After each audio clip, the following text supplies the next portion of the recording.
There's been mixed reaction to the introduction of the new vehicles into the e-hailing space, the Bajaj Qute. I'm sure you've seen them doing the rounds on our streets. Now, there are reports that these vehicles are also being impounded around Gauteng. Now, these have been seen by some as a cheaper mode of getting around. Let's speak to Vhatuka Mbelengwa, who's the Public-Private Transport Association Chair. Vhatuka, thank you so much for your time this evening. Firstly, let's start with some of the issues that, some of the operators seem to be having with these vehicles.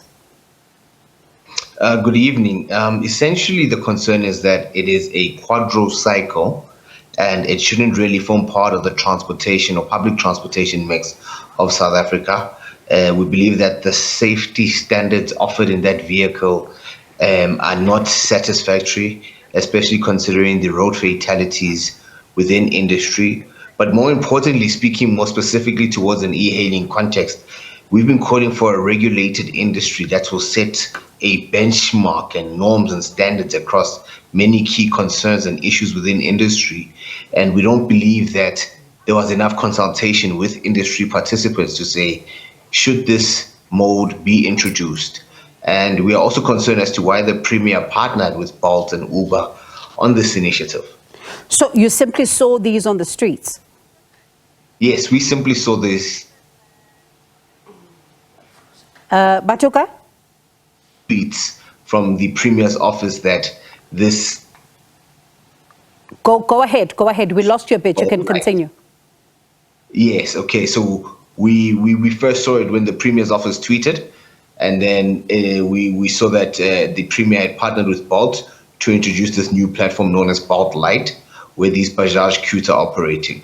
So I'm going to ask you a question that, of course, may not be for you, but you may also be aware of what is going on in this particular space. The department, looking at, what's happening on the roads, the traffic department is saying that they were not authorized, as you said earlier, to carry passengers, but Bolt at the same time quoted as saying that there's no official reason that was given for some of those that have been impounded. Firstly, have they been impounded? And if so, how were they allowed to operate if there are these safety concerns, from what you know? Look, I think essentially I'm posing the same question to government to say, how did these cars get onto the road? What safety standard is it being held to if it's got a one-star standard globally? And how did it pass our road safety and compliance tests for it to become a public vehicle operator? It offers no safety features. These things actually fall over on their own. It's a quadro cycle. It's extremely cheap, but Bolt will find any reason to introduce it because it's in line with their very exploitative agenda. As long as they've got trips to collect their percentage on, it doesn't really concern them. Historically, there hasn't been much concern for the rider or the driver displayed by Bolt. Therefore, we can see why they would take such a decision, which will only result in unsafe vehicles on the road and a frustrated industry that's attacking each other. And talking about attacking, I've read that there are also some drivers who are driving these Bajaj Qutes who are coming under attack on some of their vehicles being destroyed. Is that true? If yes, who's behind these attacks? Look, I can't speak to who's behind these attacks, but I can say that, if we don't have government officials, if Panyaza Lesufi did not go and partner with Bolt and introduce this wouldn't have existed. But more importantly, if they consulted with industry participants, if there was consultation with Santaco, NTA, and e-hailing organizations, it would have been clear, would have been able to give clear direction to say, this is going to create a problem. I think my biggest issue at this current moment is that we are being asked to say who are the culprits behind it.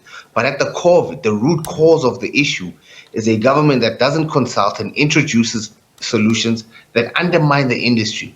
I mean, you cannot bring in a Bajaj Qute to then offer the same services at vehicles that cost substantially more. So how then do you begin to resolve this impasse? Because there are concerns, for example, with some of the taxis that are not roadworthy, and we've seen this in the past. And then we also saw, taxis then fighting with some of the e-hailing drivers. We're now seeing this particular layer being added into this conversation. How do all these players in this particular industry begin to resolve this impasse? It will be resolved firstly by regulating industry. When you regulate industry, that means there must be an authoritative body in place to ensure that they regulate who participates, what are the vehicle benchmarks that are allowed to participate, what are the point of entry to the industry. Right now, there is no order, and organizations like Bolt are determined to bring about more. Vhatuka, we seem to have lost your audio. Industry. Are you? Yes, now we can hear you.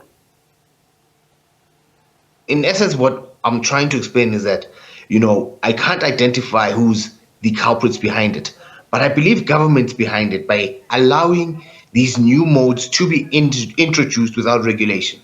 We have to have learned lessons from when e-hailing entered the country, from the violence we saw between the perceived dispute between meter taxis and e-hailing operators. We can't continually find ourselves resolving violent situations whereby we should be dealing with these matters from a point of entry. So have you raised this with Bolt? What are they saying? So Bolt is not an organization that engages, but we also know that Bolt is not interested in the human element in this thing. But the biggest burden of responsibility, I believe, lies on it.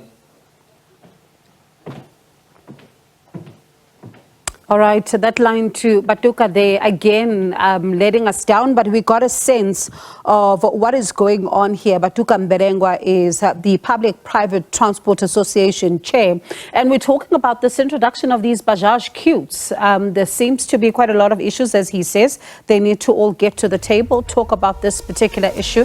So we'll try to get some of the players on this one to see what exactly is happening.